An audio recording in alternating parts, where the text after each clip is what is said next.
Okay. Ooh, how is everybody doing? Hope you're fine. Hope you're coping.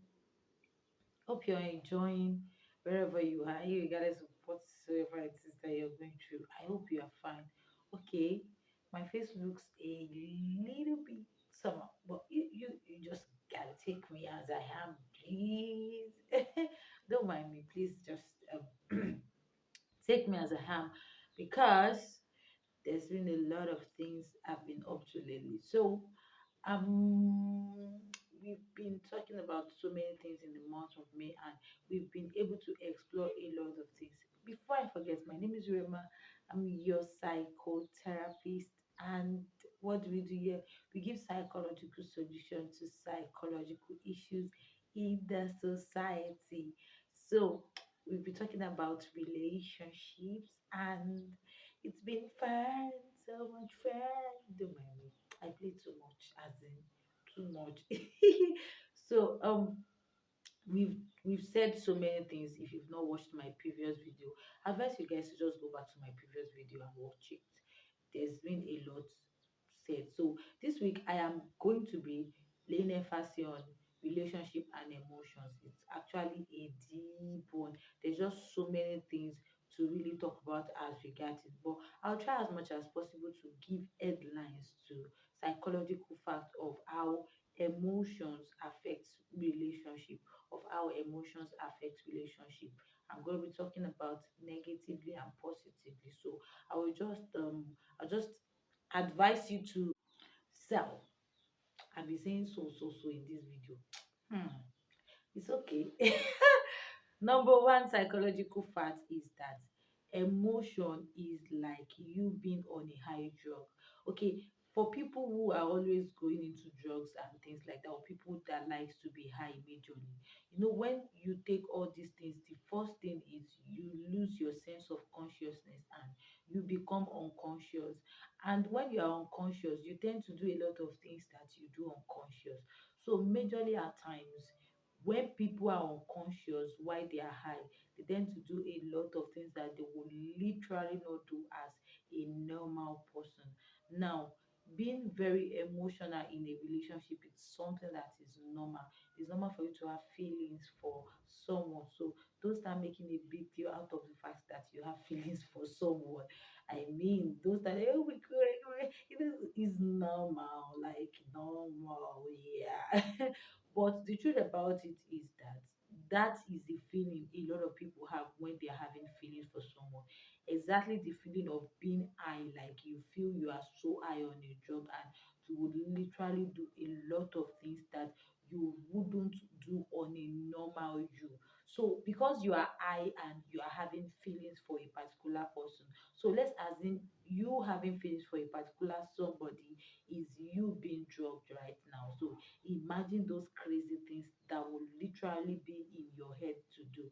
And those crazy things, when they are in your head to do it, no one would really tell you otherwise, and you would want to accept it at that moment. Why? Because you are literally just high on something else. And at that moment, you tend not to see what others are seeing. You tend to have a lot of block, as regards you are just being so focused on your feelings and nothing else.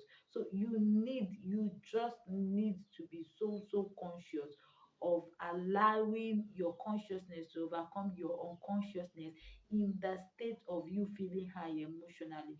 For example, probably you are with someone you have feelings for, and you know that there's this way it keeps doing you, that you cannot just control yourself until you kiss that person.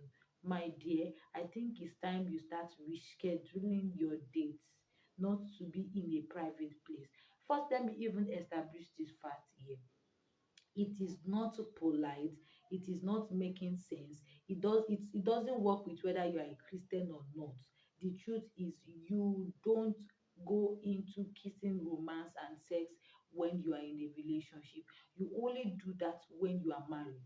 You only do that when you are married. And there are so many psychological facts that could back this up, which I am actually highlighting on this channel. So I would love you to really, really take note of those things that I'm saying, because those are things that people literally let go during a relationship. And when they get married and they begin to see the other side of things, they begin to face the reality, their highness comes down.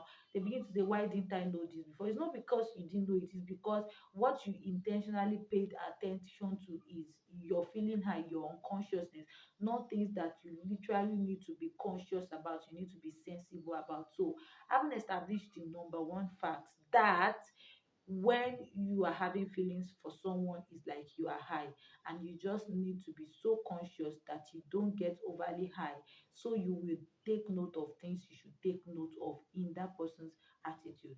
So number two is having feelings is like having euphoria.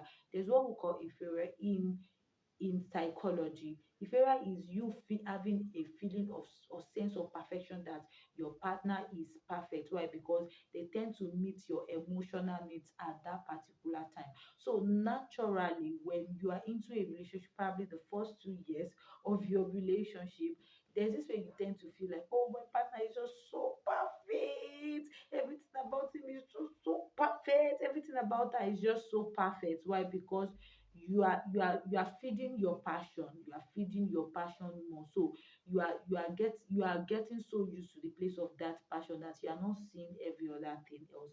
And that can only last within the month of 6 to 2 years. So after 2 years you begin to face the reality. And that's why probably when you get married, many a times they tell you that the first 2 3 years is like an honeymoon stage. So when you're in honeymoon stage, oh my God, it's always sweet and this. Now, I'm not saying other stages will not be sweet. Don't misquote me.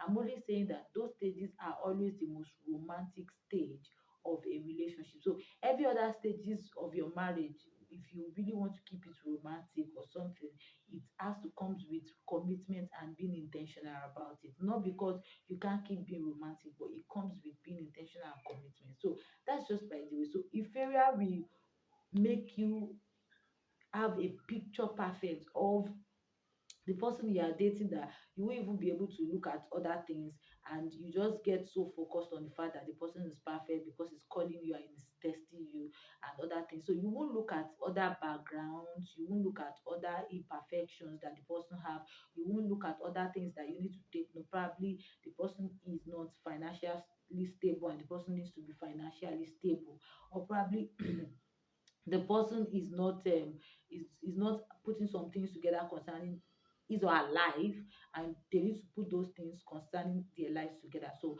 that's on another aspect, psychologically emotional. Number three is when you give in to emotion, it's it stir up a lot of things. I've heard so many people say, after all, it's just kissing now. You just kiss, nothing happen. You kiss the first time, you think nothing happen. The second time, you think nothing happen. Actually, that kissing is tearing up the how do I put it, the hormones in your body that actually works with that area of your sexual desire and sexual urge. And one thing we don't understand is that most times when you're not involving yourself in sexual activities, it's with time your that hormone gets used to it, that it just sleeps. Why? Because you are not doing anything to excite the hormone, you are not doing anything to wake up the hormone, so the hormone just stay there. But when you begin to do things like that, it's like you are calling forth, like you are saying, come out, come out, come out.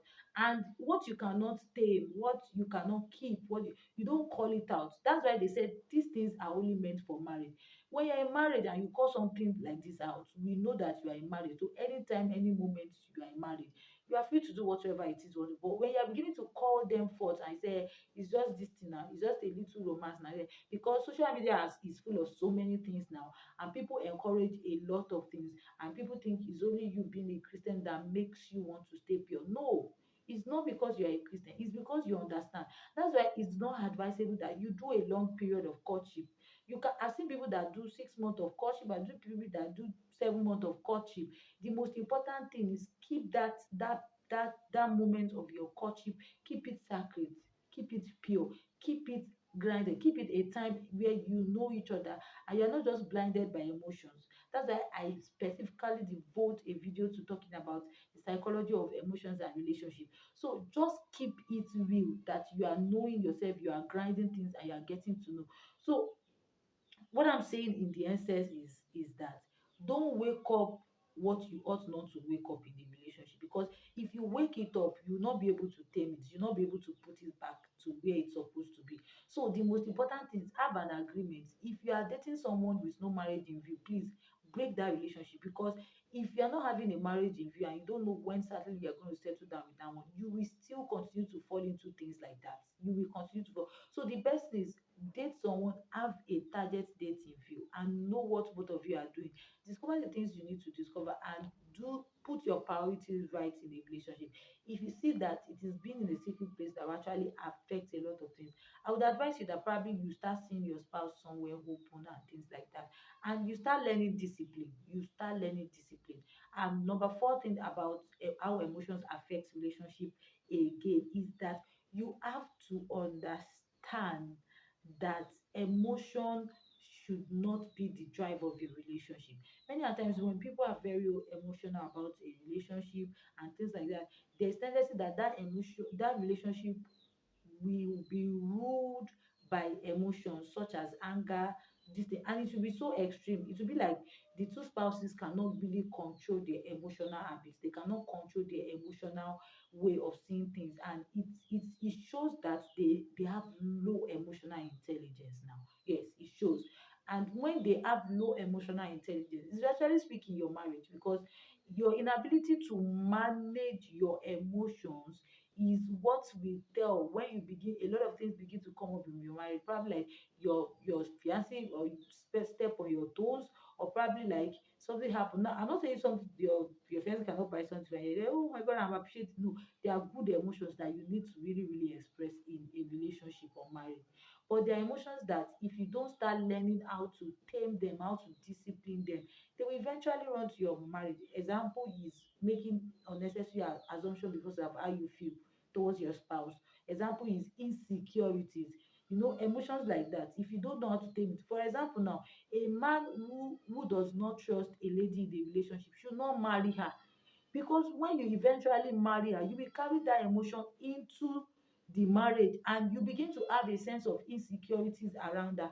And when you develop a sense of insecurities around her, imagine what will happen.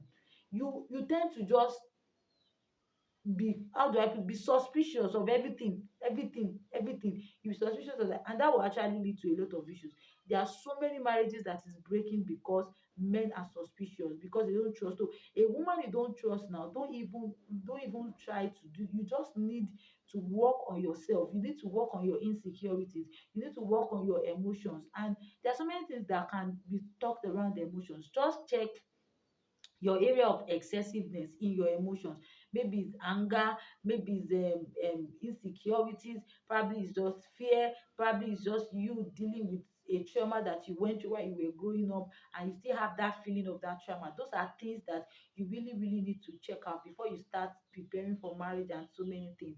And I'm sure that by the time you are able to check this yourself on this and you're able to work on it, I'm very certain that your relationship will bat a good result, that your relationship will be heading somewhere nice. So I think we need to dash ourselves a little bit of brain in our generation, so as not to keep risking what cannot be risked, because we keep, a lot of people keep emphasizing on things that happen, but people don't check the background, the solid foundation that needs to hold certain things up. And it's high time we start taking note of those things. I would have loved to really say more, like a lot of things. I have so much to say, but I can't say much because my time is running up, and I'm going to tell you guys more in my next video. Don't forget to subscribe. Don't forget to give us thumbs up. Don't forget to send your questions in. And also, don't forget to invite a friend to subscribe to our YouTube channel. Love you guys. Thank you.